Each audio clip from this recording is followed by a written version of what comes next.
Hi PE 578, this is my response video for week 4 on vocational stress management. The first question is, what professional career am I currently or intend to pursue? I am currently the head coach for women's water polo at a community college. I thought that was the goal, that was where I wanted to stay and end up, but now that I've been there, I think I want to continue to move on and possibly coach maybe Division 2 or Division 3 at a 4-year school. So that would be something that I would like to pursue. I'm also wanting to teach health, which is why I'm getting this degree.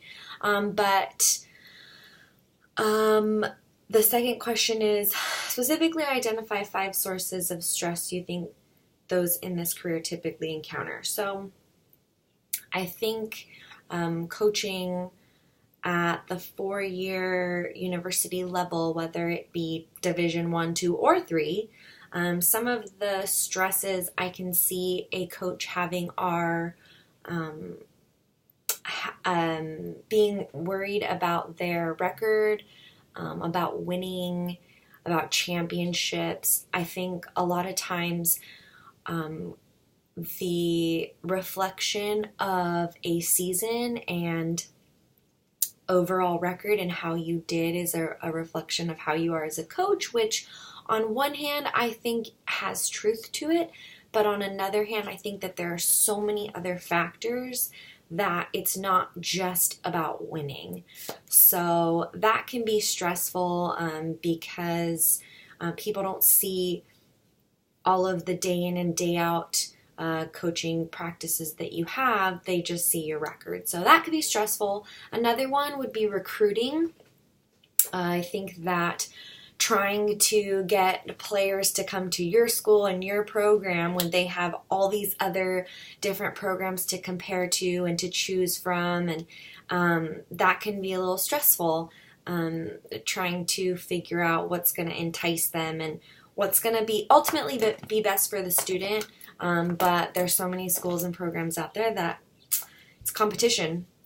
Another stressful factor, I think, would be time management. I think there's a lot of time that goes into coaching, and I don't think that a lot of your average person doesn't realize, but you're gone a lot. And, depending on how far your away game is, you're traveling to get there, and depending on where tournaments are, sometimes you're gone overnight, and that takes time away from your family and the things that you enjoy doing. So that can be stressful, trying to find a good balance to do a great job as a coach, but also be a good wife and a good mother, and balancing that out could be stressful. Another stressor could be the lack of control of your athletes. So you can tell your athletes as much as you want to eat healthy and don't drink, and make good choices and be good students and do your homework, and you can really encourage them as much as you possibly can, just to be good human beings, not just really good athletes. But at the end of the day, you can't control them. They're not puppets. They're going to make their own choices, and that can be hard sometimes because all of this time and energy that you put into wanting to pour into these kids, and you just want the best for them, and then they go and do something dumb. It's unfortunate, but you just got to keep going, and even if you make it through to one athlete, that's worth it. So that could be tough sometimes. And then the last one I would say is just doubting yourself. I think that I go through this a lot. I doubt my knowledge. I doubt my capability to take my team from one level to the next. And I also doubt myself in terms of being a personable coach. I really believe in coaching the whole athlete and really being intentional about relationships. I'm huge on relationships with my athletes, and a lot of times not all my athletes will like me. They don't want to meet with me. They don't want to talk to me, and that's hard for me sometimes. But the few that have really appreciated the time I take to get to know them and to help them and encourage them in life makes it all worth it. Those are the 5 stressors that I have. Some specific means to prevent and treat these stressors. I would say the first is exercise. I think that exercise really helps alleviate some stress.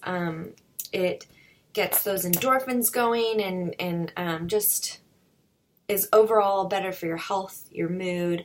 I think that's a good one. Another one for me, I've kind of dabbled into a little bit of meditation. So intentionally carving out just a few minutes out of your day to just breathe, relax, and just kind of take in all the positive and let that fester inside of you so that it could come out later. And then another one I thought of were some positive affirmations.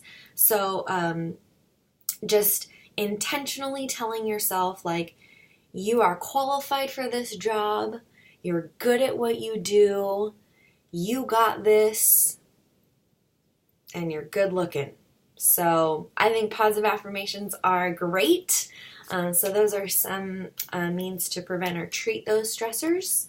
And then the Bible verses out of Matthew, considering those, what biblical advice can you integrate into your stress prevention and treatment?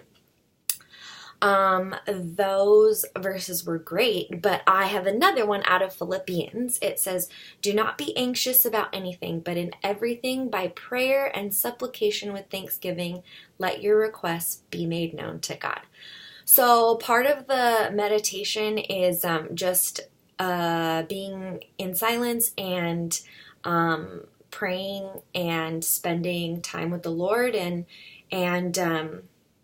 just kind of presenting those concerns and those stressful issues and all those things to Him, and really just trusting that everything's happening for a reason, and there's always something that can be learned, and there's nothing that you're going to go through that you can't handle. So just trusting in that and being willing to go through it so that later on you can look back and see the beauty in it and just see where you've come, see how far you've grown. And I think that that's cool. So that's what I would integrate into my stress prevention treatment, is to meditate on that verse. And that is my response video.